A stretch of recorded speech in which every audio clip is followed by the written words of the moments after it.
So friend, देखते हैं NEET UG की काउंसलिंग में क्या अपडेट चल रहे हैं। काफ़ी जगह का सेकेंड राउंड का शेड्यूल आ चुका है और सेकेंड राउंड की काउंसलिंग स्टार्ट हो चुकी है। एमसीसी ने बोल के रखा था कि 29 से वो अपना सेकेंड राउंड की काउंसलिंग को स्टार्ट करेगा, लेकिन फ़िलहाल अभी ये काउंसलिंग स्टार्ट नहीं हुई है एमसीसी वाली। ठीक है, तो IPU in plus university Delhi का लिए सेकेंड राउंड का शेड्यूल आ चुका है। मंडे 1 तारीख से यहाँ पे ऑनलाइन रजिस्ट्रेशन स्टार्ट हो जाएंगे। 1 तारीख से 3 तारीख तक रात को सुबह 11 बजे तक। और उसके बाद उसमें एडिटिंग, चॉइस फिलिंग, ये सब हाथों हाथ होगा। 3 तारीख तक आप फॉर्म फिल करोगे, उसमें एडिटिंग करोगे और उसके बाद जो है आप 3 तारीख तक अपनी चॉइस फिलिंग को भी लगा सकते हो।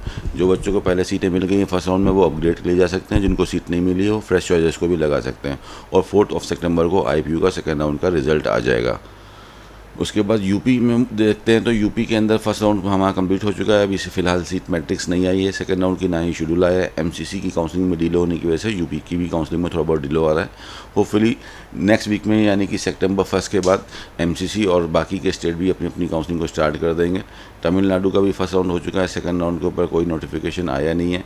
एमसीसी ने 29 का बोल के रखा था कि 29 को हम अपनी काउंसलिंग को स्टार्ट कर सकते हैं, लेकिन अभी तक फ़िलहाल सेकंड राउंड का कोई शेड्यूल नहीं आया है, ना ही सेकंड राउंड के हमारे डॉक्यूमेंटेशन का आया है कि जो बच्चों को अपनी कैटेगरी चेंज करनी होती है उनके लिए भी कोई अभी फ़िलहाल शेड्यूल नहीं आया है।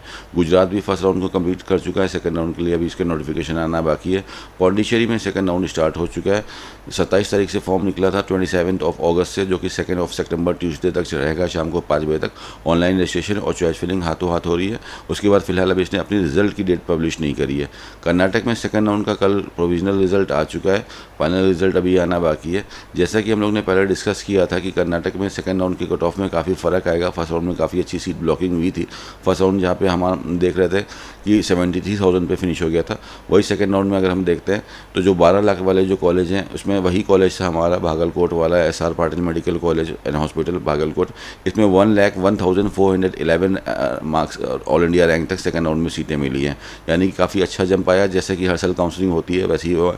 तो इस बार जो फर्स्ट राउंड में काफ़ी पैनिक हुआ था मार्केट में कि कट ऑफ हर स्टेट के बच्चों ने देखे थे बहुत ऊपर चले गए, लेकिन कर्नाटक के ये रिजल्ट ने बता दिया है कि नहीं, अब सेकंड राउंड में चीज़ें स्मूथ हो जाएंगी। बिकॉज ऊपर के बच्चों से जैसे सीट रिलीज़ हुई, जो यहाँ पे सीट ब्लॉक हुई थी, कट ऑफ नीचे डाउनफॉल होने लगे। ख्वाजा बंदा नवाज़ मेडिकल कॉलेज 1,33,000 लाख तक ये कॉलेज मिला है 16 लाख की फीसेस के ऊपर। और अदर कोटा में बात करते हैं तो जस्ट क्वालिफाइड वाले बच्चों को भी 12,89,000 वाले बच्चों को भी सीटें मिल गई हैं कर्नाटक के अंदर। तो काफ़ी अदर कोटा के अंदर काफ़ी बच्चों ने जस्ट क्वालिफाइड के ऊपर भी कर्नाटक के अंदर सीटें उठा ली है। सेकेंड राउंड का कट ऑफ काफ़ी नीचे आ गया है। फिलहाल अभी कर्नाटक ने ज्वाइनिंग की डेट्स नहीं दे रखी हैं। जैसे एक रिजल्ट निकाला है, आज गिवरेंस की लास्ट डेट है। गिवरेंस फिनिश होने के बाद कि किसी बच्चे को कोई आपत्ति है रिजल्ट के अंदर, वो डेट फिनिश होने के बाद आज फिर आगे फर्दर ज्वाइनिंग की डेट आ जाएंगी। उड़ीसा की अभी काउंसलिंग रुकी है, तेलंगाना का भी इस बार काउंसलिंग रुकी हुई है। फिलहाल अभी कर्नाटक का पहला राउंड भी कंप्लीट नहीं हुआ है। चॉइस फिलिंग भी अभी तेलंगाना में कोई नहीं हुई है। असम में भी कोई अपडेट नहीं है। वेस्ट बंगाल में सेकंड राउंड अभी चल रहा है प्रोसेस में। 1 तारीख से चॉइस फिलिंग एक्टिविटी स्टार्ट हो जाएगी। आज लास्ट डेट है, जिन बच्चों ने फॉर्म फिल कर लिया था उनको अपने डॉक्यूमेंट वेरीफाई करने के लिए आज ही वो लास्ट डेट है 30 तारीख।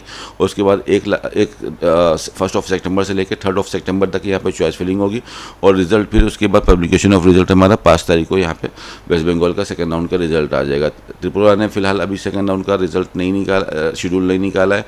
हिमाचल प्रदेश का रिजल्ट हमारा प्रोविजनल रिजल्ट 2 सितंबर को आ जाएगा। सेकंड राउंड का यहाँ पे प्रोसेस हो चुका है, चॉइस फिलिंग का भी प्रोसेस हो चुका है। सेकंड को हमारा प्रोविजनल रिजल्ट आ जाएगा और फाइनल रिजल्ट हिमाचल प्रदेश का 4 तारीख को आ जाएगा। तो जैसे कि हर साल होता है, राजस्थान का भी फर्स्ट राउंड कंप्लीट हो चुका है। फर्स्ट राउंड के कट ऑफ भी हम लोग ने पहले डिस्कस कर लिए थे। महाराष्ट्र का भी फर्स्ट राउंड डिस्कस हो गया है। छत्तीसगढ़ ने सेकंड राउंड का शेड्यूल निकाल दिया था, लेकिन फिलहाल वो शेड्यूल को पोस्टपोन कर दिया गया। सेकंड राउंड में अभी छत्तीसगढ़ में फिलहाल कुछ नहीं हो रहा है। 3 सितंबर तक चॉइस फिलिंग थी, ऑनलाइन रजिस्ट्रेशन सेकंड तक था। उसके बाद रिजल्ट यहाँ पे 6 सितंबर को था, लेकिन फिलहाल ये काउंसलिंग को रोक दिया गया है। सेम झारखंड में भी सेकेंड राउंड स्टार्ट कर दिया था, लेकिन इसने भी अभी अपने सेकेंड राउंड को पोस्टपोन कर दिया है। इसका भी रिजल्ट हमारा चॉइस फिलिंग 2 सितंबर तक थी और 5 तारीख से लेके अलॉटमेंट लेटर था और ज्वाइनिंग थी 11 सितंबर तक, वो भी रुक गई है। तो हरियाणा का भी अभी सेकेंड राउंड का कोई नोटिफिकेशन नहीं आया है और उत्तराखंड में भी सेकेंड राउंड का कोई नोटिफिकेशन नहीं आया। बिहार में भी अभी कोई उत्तराखंड का कोई नोटिफिकेशन नहीं आया है। पूरे इंडिया में तेलंगाना ही एक ऐसा स्टेट है जिसने अभी तक अपनी काउंसलिंग को स्टार्ट नहीं किया। बाकी सारे स्टेट के मैक्सिमम फर्स्ट राउंड स्टार्ट हो चुके हैं। और सेकेंड राउंड भी अगर हम देखते हैं तो पंजाब का सेकेंड राउंड प्रोसेस के अंदर है। हिमाचल प्रदेश का सेकेंड राउंड का रिजल्ट सेकेंड को आ जाएगा। कर्नाटक का रिजल्ट ऑलरेडी हमारा आ चुका है। और आईपीयू का भी नोटिफिकेशन आ चुका है। तो 4-5 ऐसे स्टेट है जिनका सेकेंड राउंड हमारा प्रोसेस में। अब एमसीसी जैसे ही स्टार्ट करता है तो उसके बाद बाकी के भी स्टेट हमारे स्टार्ट हो जाएंगे।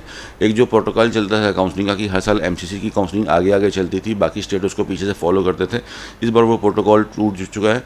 इस बार स्टेट अपने कन्वीनियंट के हिसाब से काउंसलिंग कर रहे हैं, इसलिए ऐसे टाइम पे आपको बहुत ध्यान से देखना पड़ता है कि कोई फॉर्म आता है और निकल जाता है और आपसे मिस हो जाए, ऐसा ना हो। इसलिए आप सारे अपडेट सारे वेबसाइट खुद से चेक करते रहे फ्रेंड, ठीक है। और बाकी जिस हिसाब से कर्नाटक का रिजल्ट आया और जैसे हम लोग ने पहले डिस्कस किया था कि फर्स्ट राउंड में बहुत ज़्यादा पैनिक देखने को मिला, डीम भी कॉलेज 200 से ऊपर बंद हो गया, यूपी का भी कट ऑफ बहुत ऊपर गया, उत्तराखंड का, हरियाणा का, बिहार का, कर्नाटका का, केरला का, सब जगह का कट ऑफ ऊपर जा रहा था। लेकिन ये पैनिक अब सेकेंड राउंड से हट चुका है, बिकॉज जो ऊपर के बच्चों ने, जो 350 से ऊपर वाले स्टूडेंट थे, उन्होंने जो सीट ब्लॉक करके रखी थी वहाँ से सीट रिलीज़ हो गई है और वो सीट रिलीज़ होकर सेकेंड राउंड में आ चुकी है और अब नीचे वाले बच्चों को आसानी से सीट मिल रही है। अभी जस्ट क्वालिफाइड वाले बच्चों ने वेस्ट बंगाल में भी सीट उठाई, राजस्थान में भी सीट उठाई और अब उन्होंने कर्नाटक में भी सीट ले ली है।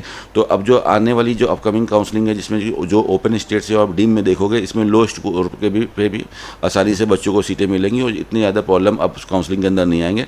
बस अब जैसे हमारी काउंसलिंग एक्टिविटी स्टार्ट होती है, जो भी आपका टारगेट स्टेट है उसका सेकंड राउंड, या आप डीम को टारगेट कर रहे हो उसके सेकंड राउंड पे आप फोकस करें और अच्छे से काउंसलिंग करेंगे तो डेफिनेटली आपको सीट ज़रूर मिल जाएगी। फिलहाल यही अपडेट है और अगर आपको कोई क्वेश्चन है, कोई क्वेरी है, कुछ समझ में नहीं आया तो आप हमारे गिवन नंबर्स पे कॉल कर सकते हो। We are here to help you out in your counselling activities friend. This is all for today friends. Thank you so much for watching us. All the very best for your counseling activities. Thank you so much.